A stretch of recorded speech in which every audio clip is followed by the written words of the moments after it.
Okay,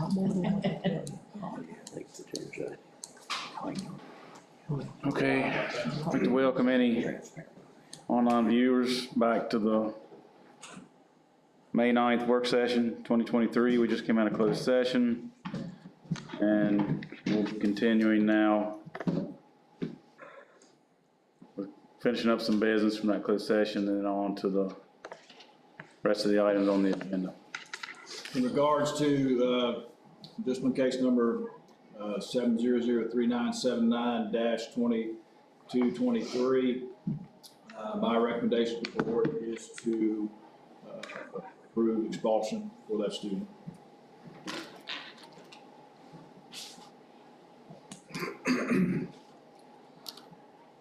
Based on the hearing that we had, I move that we reject that recommendation. We got a motion to reject. I have a second. Second. A motion and a second. Any discussion? All those in favor? All right, having rejected that, is there a board member that would like to make a motion for consideration on that topic? Based on the hearing that we just had and the evidence presented, I move that we place the student on long-term suspension for the remainder of this semester and for first semester of the 23-24 school year. The student may reapply for admission in December for the second semester of the 23-24 school year. The student shall provide sufficient evidence of behavioral and academic progress. Second. A motion and a second. Any further discussion? All those in favor?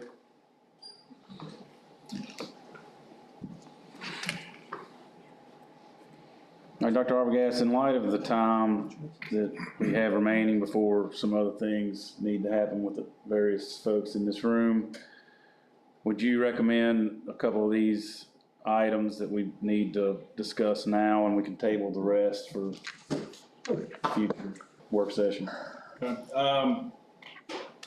One I would just point out to you is the student drug testing policy. You asked as a board to have a draft or have that policy have some language added to it. We've added some language, been in communication with council. So I provided you a potential draft. Please review it. This could be the first read. If you have questions, concerns, comments on it, please let us know. I'll take those back, talk to council again, and we'll try to get a draft. Goal would be to have this ready for effective for the 23-24 school year for the new school year.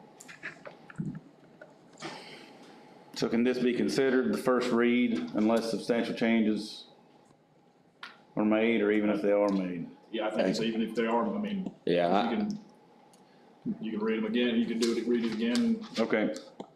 yeah, I'm gonna have some comments to you on some clarity for standards and things. Okay. With respect to the new, just the urine screening, I think we've got what we said our standards are going to be for the oral screen. I think we've got to put some standards in there for the urine screen just for so people fairly have information. Okay. Lawsuits can happen from those things. Mm-hmm.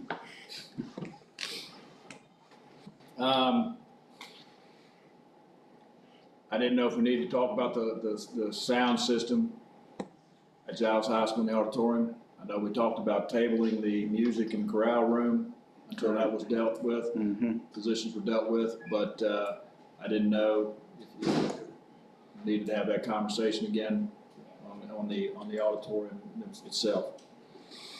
I mean, were those numbers revamped? Is that what we had asked for? Still waiting on ZMM to speak with Stage Front to see how much it was going to add to it by making sure they had the ability to do 12 wireless mics, and as well as making sure we had the capability of 3 hardwired microphones. Okay. So I don't know how much that's going to add to it. We have not received that information. What I do know is that just the sound system in the auditorium prior to that conversation was just over $85,000. Remind me what's in that budget currently, Dr. Arbogast? Well, we had budgeted, I thought, out of the carryover was 150, I believe, if I recall correctly. I'd have to look at it again, but I think that was what we had there. Did that include the music rooms? That did include Okay. the music rooms.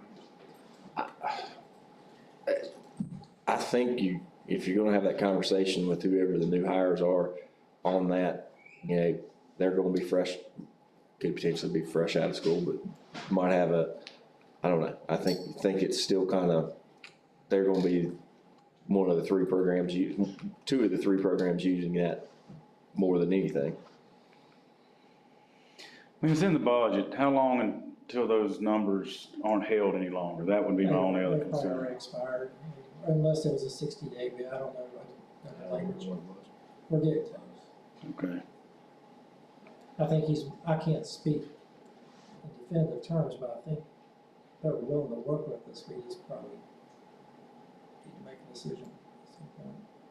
Can we let them know that the price is not as much of a decision-making factor now as it is? We want the personnel that come in, that will utilize that to, I don't think you ever say price is not a decision-making factor.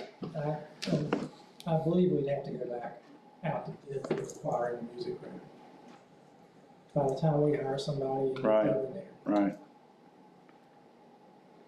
I mean, I agree with Jason. I think if we follow our same philosophy, while that is used by Giles High School and the students for assemblies and whatnot, it's also a major tool for the choir and band.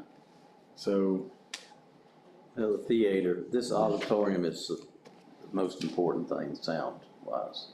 I know the theater, they used it, and I heard from several disappointed, disgruntled people. it's pretty embarrassing. Let's just be honest. It was It's embarrassing. embarrassing. They had to stop, I think, the play because of the sound. So I mean, is there a way that we peel off and fix think the PA? Regardless of what the band folks think, that's got to be fixed, but I don't know if they'll. It was bid that we can accept or reject any part. It was broken down into light, sound, Yeah. and the band and the choir. I mean, it was broken out. You can accept all of it or just pieces. Do we want to have them move on with the sound piece? Well, how much would the new teachers change in the auditorium though? The auditorium's an auditorium, you're gonna, I don't know, it's the auditorium, it's the choir, actual band practice room, and choir practice room that we would exclude. Right. yeah, I would understand not including them because they might want something different than what the other ones did, but the auditorium's the auditorium, it's all gonna be pretty much the same, I would think. Yeah, the only changes were the number of wireless mics in the.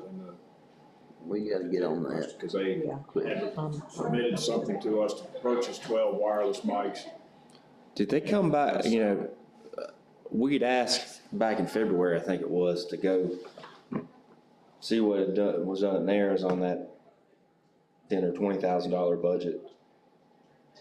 Did they ever go back and look there? And Randy said they were gonna do that. And I believe that equipment was surplus, or maybe an RU, a long ruler, or tech. That was kind of, I'm kind of piecing. I'm just saying, did ZMM do that? Is that, because they said they were gonna do that. I'll have to follow up. Yeah, I believe they did say. I mean, that's my concern. We're sitting here 85,000. They said, well, we'll go look and see if we can value engineer, and I don't think that piece has been done yet. The value engine, so the system at Nares High School, the way I understand it, was bought at a surplus. I understand, Mike, but we asked them, ZMM, to go look at it, and that's, they said they were gonna do that 2 months ago, and they haven't, 3 months Did ago. they look at the auditorium? I don't know if they have. They looked at the band in the music room, or the band in the choir room, and dropped theirs from 17, or were able to get theirs from 17.5 down to 13.9, 13 something. No, But again, we put those on the side, so that doesn't. No, I understand. I just want to make sure that if they go down there and they look at it and they say, you look, we can give equivalent, and it's still gonna be 85, I feel like I can sleep better at night. I understand. Yeah. So if you can get that information, would that be available for us to vote on next week? If I need to get the audio consultant and Randy down to theirs to look at that, I can try to make that happen as quick as possible, but I'm not going to guarantee it. Okay. Because if we can't move fast enough to hold that number, when we rebid it, it's gonna be higher. It's been higher Every time. I do this every day. You rebid, it's gonna be higher. So whatever savings we think we might have gotten, if we lose it in the rebid, I just wanna do the best we can. So I called Randy yesterday, reminded him we needed that information today. I just texted him probably 11:48. I just got something back. He said he had checked with the gentleman and he has not received any information yet. Okay. I can start pushing harder to get,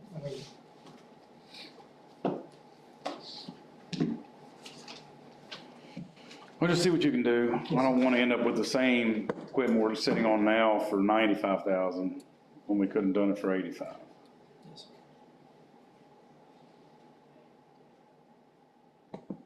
Anything else from any board members on that topic? Budget, there's really nothing else to provide you. I had a conversation last week. I don't see the state Right. providing anything prior to June, whatever. So, at some point in time, we're gonna have a conversation. We'd like to be able to start doing something with contracts, getting those out. And we may still be a little bit early as of right now, but I'd still like to, at some point in time, get those out as quickly. You let us know what, at least my feeling is, and I think probably everybody else, you just let us know when you need it and what your thought is from the standpoint of just being as prudent as we can be with the budget situation, but giving our teachers as much certainty in an uncertain situation as possible.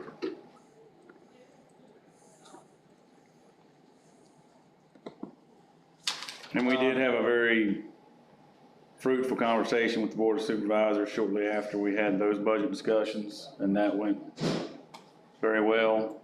They fully aware of the challenges that both boards have and believe that both versions are, I won't put words in their mouth, at this time seem to be reasonable. And there's nothing that jumped out as a major issue on either one of those versions. They obviously have to go through their process and they've got a lot of work to do, but at this point, it looks like everything's in pretty good shape. Would you agree with that, Mr. Buckland? Think so. Yeah. All right. Okay. Last item that I'll bring up, imagine it sparks some conversation. We had a conversation, I know, our last board meeting, about the CBI program in Neris High School and Giles High School. We have had numerous conversations here. We've had, I've thought about it, tried to take into consideration what's best for the kids that are currently there and moving into kids that may move into that program at later dates.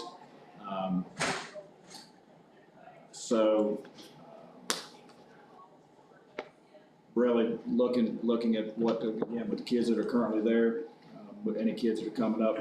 My recommendation to, I mean, I guess now it's at the board level, so it has to be a recommendation to you all, would be to leave the grandfather of the CBI program at Neris High School. We would stay there with the current students. Those current students would finish the program.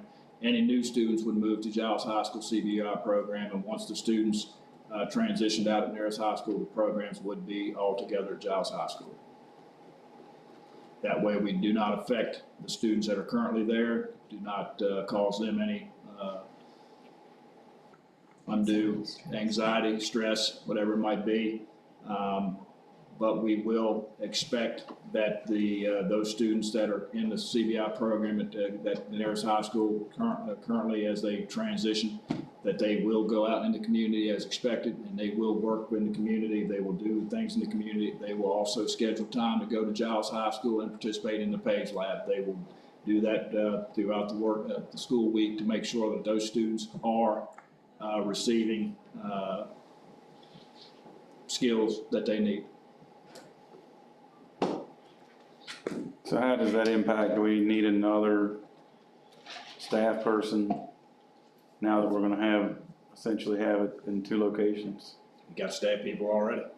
Okay.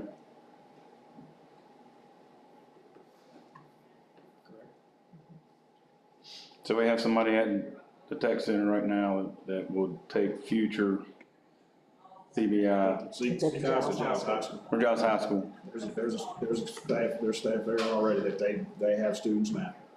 And it's great, we got to tour, me and actually Philip, I think Dr. Arbogast was there. I got to tour that for the stand, when they had the thing. Right, and the store that they've got in there with the kids that runs the store is fabulous.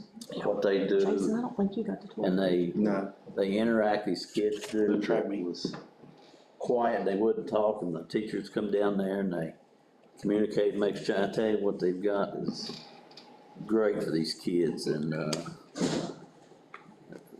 they do. And she has there's ideas on moving, doing some other things, because right now with the store, the students are going out purchasing the items, they're keeping an inventory, the teachers and Right. coming in, throughout the day to see what if they want something, whether it's a Nature Valley granola bar, the candy bar, they'll give the students the money, the students have to give the change, but they also have the, kindness closet, I believe, that next door. They're looking at ways to incorporate that, let the students working there as well, maybe do some inventory on that, department store type things there to help just expand the options.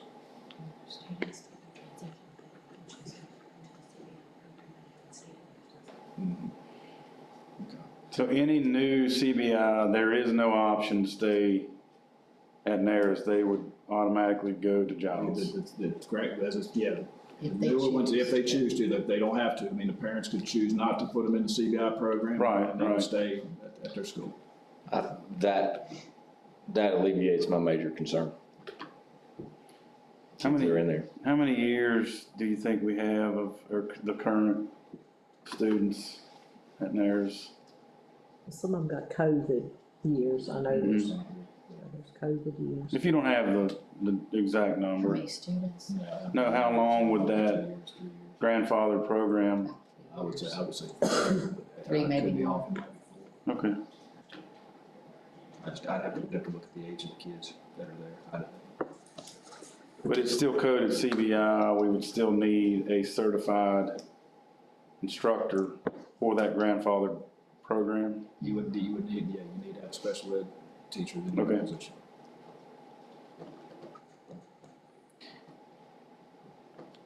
If for some reason those students would need to come to Giles for any reason, there would be nothing preventing that from happening, correct? Either if they thought there might be better opportunity or any other reason. If somebody wants to, that right now, currently, if anybody has the ability to request a transfer for their child to go to another school, if they want to attend another school, they have that ability. And I guess, and I apologize, I probably should have started that conversation with what you asked us to do in the first place. You asked us to check with council to see whether it was legal to combine those programs. And can we reassign self-contained special ed classroom from one high school location to another high school for the purpose of consolidating 2 classrooms into one program? They reviewed code, they reviewed state regulations, bottom line is, based on the regulations that they provided, court decisions, and the guidance that we could do that, and we could combine them if we wanted to combine them.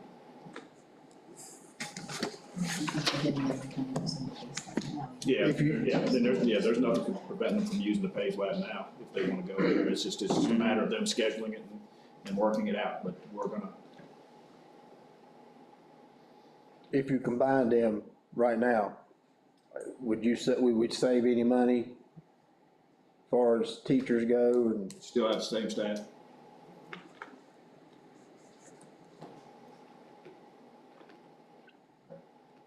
Yeah, they always want to go to the shadow. Well, yeah.